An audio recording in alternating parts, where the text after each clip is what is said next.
When I was making this video, I noticed something interesting. The wealthy don't dress as you might think. They're not buying Gucci belts, Saint Laurent bags, or Versace robes. The middle classes look at these 3 bags. 2 are from Walmart, and 1 is from Louis Vuitton. Can you tell which one is the luxury brand? Of course, it's easy when the LV logo is plastered all over.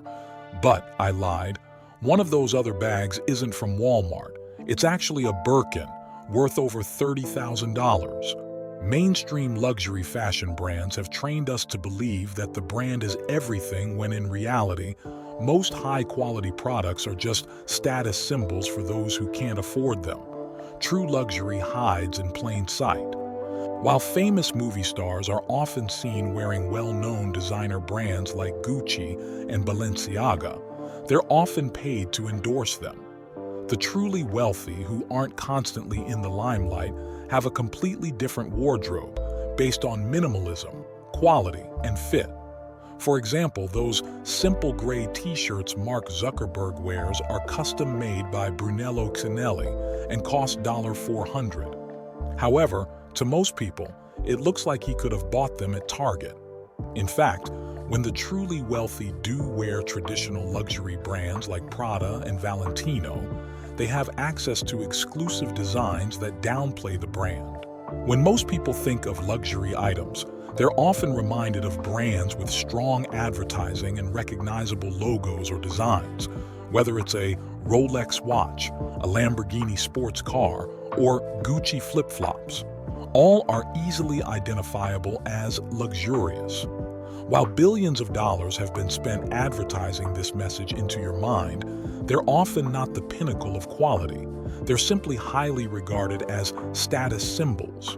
All status symbols try to prove that their owner is valuable. The reason we don't see the ultra-rich, like Jeff Bezos, wearing Gucci from head to toe is because we all know he's wealthy. He doesn't need to prove it. However, when you see your neighbor or co-worker wearing a new designer outfit, you immediately start wondering how they can afford it. It turns out, often they can't. In places with high income inequality, these lower-income individuals live under significant social stress. Their lower position in the social hierarchy is more obvious and consequential. In response, some people buy the kinds of goods that create the impression they have disposable income, even when they don't. Researchers examined Google search trends across the U.S. and found that people in states with relatively high income inequality were more likely to search for luxury brands than those in other states. You can actually map this correlation and see that searches for luxury brands like Ralph Lauren or items like fur vests follow the same pattern as the income inequality map. Despite what we think, common luxury items aren't bought only by the wealthy. In fact, middle and lower class consumers represent nearly half of the global luxury goods market. People like to criticize those who overspend but fail to realize why people do it in the first place.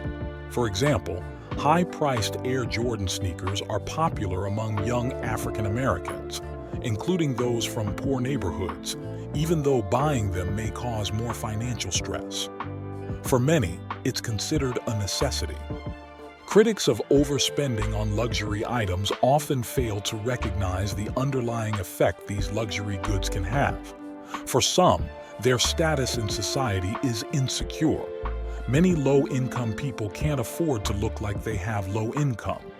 It's hard to attract a romantic partner if you look like a broke loser, and good luck getting a good job if you show up to an interview looking like someone who's never had a good job before. The most obvious proof that these luxury items act as necessary status symbols for the middle class is the plethora of counterfeits that exist. From New York's Canal Street to China's AliExpress, you'll find a myriad of logo-laden items. Their quality is often below average. However, their demand continues to grow. The more extreme income inequality becomes, the more pressure people feel to create the impression that they're successful. Buy now, pay later platforms like Afterpay and luxury resale sites like The Real Real offer even more ways for financially insecure individuals to participate in this illusion. As younger generations increase their consumption of luxury goods, these products lose their value as a means of signaling wealth.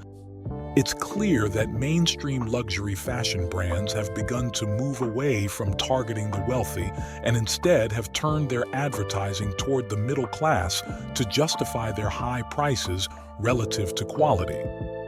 These luxury brands have been careful to balance growth and scarcity. Many companies do limited production or even destroy their excess stock to create scarcity. Luxury fashion items have some of the highest margins among all industries and continue to project a false sense of exclusivity. In mainstream content, when luxury items were worn, they weren't from brands you've likely heard of, and besides fitting well and being high quality, they weren't unique. They're ridiculously expensive, but only other rich people would know. Why? Because she brought an absurdly spacious bag. What's in there?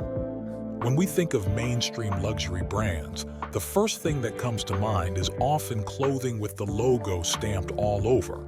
But most fashion brands like Ralph Lauren or Gucci usually also have a sub-brand or secondary style that doesn't have obvious brand signs, but is also of better quality and more expensive. It's a bit like the evolution of tech subscriptions. You can use the cheaper ad-supported version or pay for premium and get an ad-free quality experience. There's nothing wrong with saving up to buy a luxury item. Often, people do it as a gift to themselves to celebrate an achievement. The problem arises when these are used as a tool to project status, especially during times of economic difficulty. While owning a home has become out of reach for many in the middle class, luxury consumption for the same demographic continues to rise. So, the next time you find yourself wanting to splurge on a luxury brand, question why you have that desire in the first place. Is it because you genuinely like it and feel it provides a lot of value per dollar, or is it something else?